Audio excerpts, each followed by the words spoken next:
Hello అండి, ఎలా ఉన్నారు? బాగున్నారా? ఈరోజు ఒక మంచి రెసిపీని మీ ముందుకు తీసుకొచ్చాను.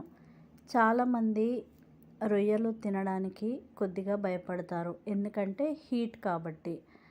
సో రొయ్యల టేస్ట్ కూడా బాగుంటుంది. అందుకే హీట్ అవ్వకుండా హెల్దీ పద్ధతిలో చూపించబోతున్నాను. స్కిప్ చేయకుండా లాస్ట్ వరకు చూడండి. ముందుగా రొయ్యలను తీసుకోవాలి. తల, తోక మధ్యలో క్లీన్ చేసుకొని వేరొక బౌల్లోకి తీసి పక్కన పెట్టుకోండి. అదేవిధంగా సోరకాయని క్లీన్గా వాష్ చేసుకొని పొట్టు తీసేసి ఇలా పీసెస్గా కట్ చేసి పెట్టుకోండి. ఇక ప్రాసెస్లోకి వెళ్తే స్టవ్ ఆన్ చేసుకొని బౌల్ పెట్టుకొని మీకు సరిపడినంత ఆయిల్ వేసుకోవాలి. ఆయిల్ హీట్ ఎక్కాక ఆవాలు, జీలకర్ర, పోపు దినుసులు అన్నీ వేసుకొని మంచిగా వేయించుకున్న తర్వాత అందులోనే పచ్చిమిర్చి అండ్ ఆనియన్స్ వేసుకోవాలి. నేను కర్రీలో కారం వేయట్లేదు, పచ్చిమిర్చి వేస్తున్నా. మీకు నచ్చితే కారం వేసుకోండి, బట్ ఈ కర్రీకి పచ్చిమిర్చితో టేస్ట్ బాగుంటుంది. ఇలా పచ్చిమిర్చి, ఆనియన్స్ దోరగా బ్రౌన్ కలర్ వచ్చేంత వరకు ఫ్రై చేసుకున్న తర్వాత పసుపు అండ్ అప్పుడే దంచి పెట్టుకున్న అల్లం వెల్లుల్లి పేస్ట్ వేసుకోండి. కర్రీ టేస్ట్ బాగుంటుంది.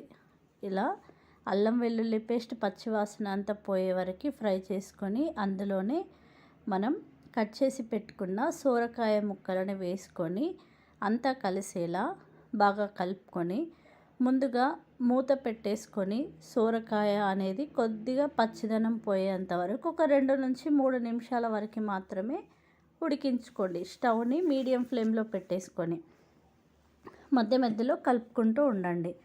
ఇక ఒక 2 నుంచి 3 నిమిషాల తర్వాత మూత ఓపెన్ చేసుకొని కలుపుకొని క్లీన్గా వాష్ చేసి పెట్టుకున్న రొయ్యలను వేసుకోండి. ఇలా టేస్ట్కి టేస్ట్ ఉంటుంది. సోరకాయ వేసుకోవడం ద్వారా చలువ.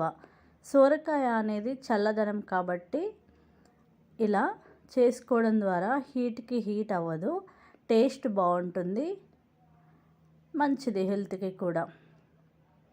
ఇలా రొయ్యలను వేసుకొని కూడా సోరకాయ ముక్కలతో పాటు రొయ్యలని కూడా ఉడికించుకోండి. మధ్యలో కలుపుకుంటూ ఉండండి. సాల్ట్ విషయానికి వస్తే ఫస్ట్ కొద్దిగానే వేసుకోండి, తక్కువ అనిపిస్తే మళ్ళీ వేసుకోవచ్చు. సాల్ట్ అంతా కలిసేలా బాగా కలుపుకొని మూత పెట్టేసుకొని మధ్యలో కలుపుకుంటూ స్టవ్ని లో ఫ్లేమ్లో పెట్టేసుకొని ఉడికించుకోండి. ఇక కర్రీ విషయానికి వస్తే పచ్చిమిర్చి వేసుకోవడం ద్వారా టేస్ట్ చాలా బాగుంటుందండి. మనం వండుతున్నప్పుడే స్మెల్ వస్తుంది, రొయ్యల ఫ్లేవరు భలే బాగుంటుంది. వేడి అన్నంలో వేసుకొని తినడం ద్వారా ఉంటుందండి, చాలా బాగుంటుంది. ఇక 5 to 6 మినిట్స్ తర్వాత ధనియాల పౌడర్, కట్ చేసి పెట్టుకున్న కొత్తిమీరని వేసుకొని కర్రీ అనేది దగ్గరికి వచ్చేంత వరకు ఉడికించుకోండి. ఇది వైట్ రైస్లో, చపాతీలో చాలా బాగుంటుంది. అండ్ ఇక మన ఛానల్లో రొయ్యల రెసిపీస్ చాలా ఉన్నాయండి. ఆ రెసిపీస్ అన్నీ లింక్స్ డిస్క్రిప్షన్లో ఇస్తాను, ఒకసారి చెక్అవుట్ చేయండి. ఇలా రొయ్యలు హీట్ అవ్వద్దు, టేస్ట్కి టేస్ట్ ఉండాలి అని అంటే సోరకాయలో వేసుకొని ఇలా చేసుకొని తినండి, చాలా బాగుంటుంది.